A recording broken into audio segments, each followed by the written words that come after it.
Hello everyone, this is Akifa Tasneem and welcome to Cybercrime Final Presentation. The topic I'm going to cover today is the impact of the Lockbit ransomware group on Toronto's hospital for sick kids and the potential for similar cybercrime incidents in 2023. Let me give you an overview of my presentation at first. I will give a brief on the event and its impact. After that, I'll try to define Cybercrime 2023 by giving some examples. Finally, some mitigations of cyber attacks. The cyber attack on Toronto's Hospital for Sick Kids by the Lockbit ransomware group is one of the most significant cyber attacks to occur in 2023, and it has caused substantial harm to the hospital and its patients.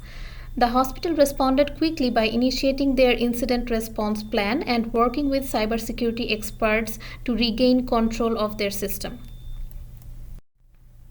The overview of the event. Lockbit, a ransomware group, carried out a cyber attack on Toronto's Hospital for Sick Kids in January 3, 2023. The attack caused delays and disruption in medical procedures and highlighted the ongoing threat of ransomware attacks. However, Lockbit later released a statement saying that it had blocked its partner responsible for the attack on the hospital. It's unclear if the hospital paid the ransom or if the attacker simply decided to stop the attack. The Lockbit ransomware attack on Toronto's Hospital for Sick Kids caused significant disruptions and delays to medical procedures, putting patient health at risk. The hospital systems and data were locked, causing delays and cancellations of important medical procedures. This has not only caused distress and inconvenience to patients but also put their health at risk due to potential harm from delayed or cancelled medical procedures. The hospital acted quickly and worked with cybersecurity experts to regain control of their system, but the attack still had a significant impact.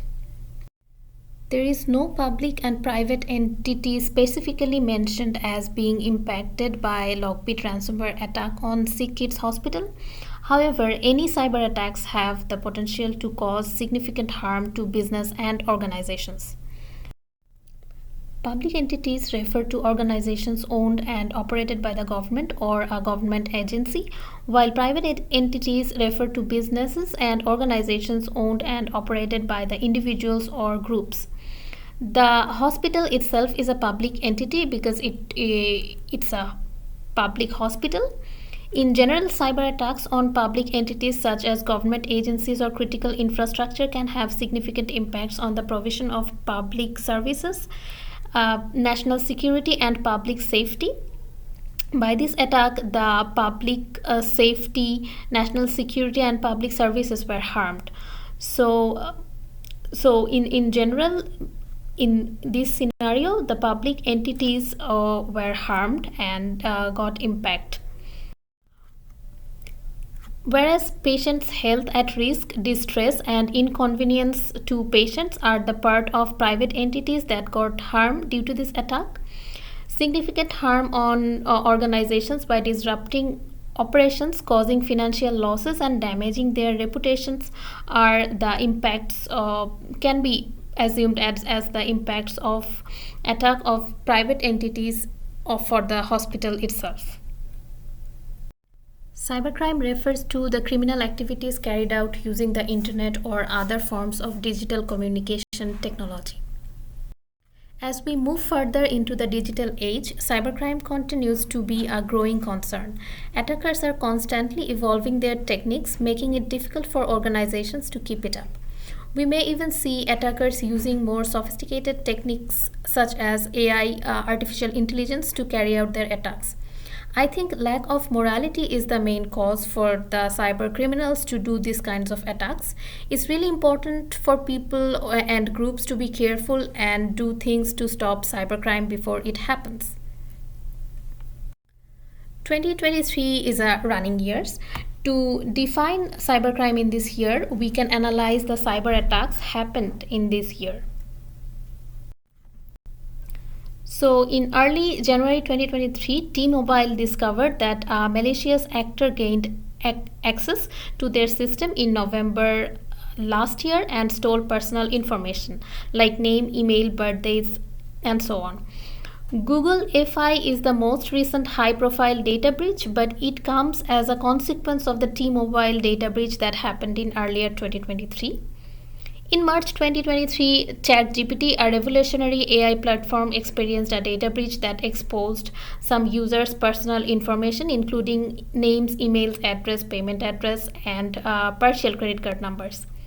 On February 2023, again, Google and Activision both gave a bad news.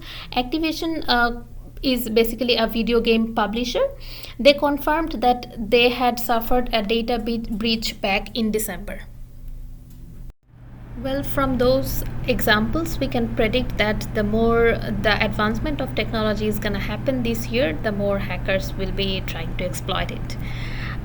If you ask my suggestion about the mitigations, I'd like to say that let the cyber criminals enroll into the courses of law and ethics and cybercrime, maybe, but that's not possible right now. You cannot build morality by doing a course.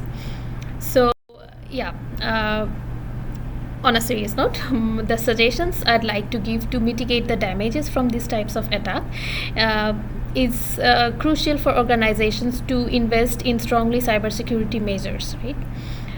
This includes implementing effective backup and recovery system, monitoring for signs of compromise, and training employees to recognize and avoid potential threats. Organizations also should stay up to date the latest threats and vulnerabilities to work closely with cybersecurity experts to develop effective defense strategies. These are the references that I have used for this presentation, and thank you so much for listening.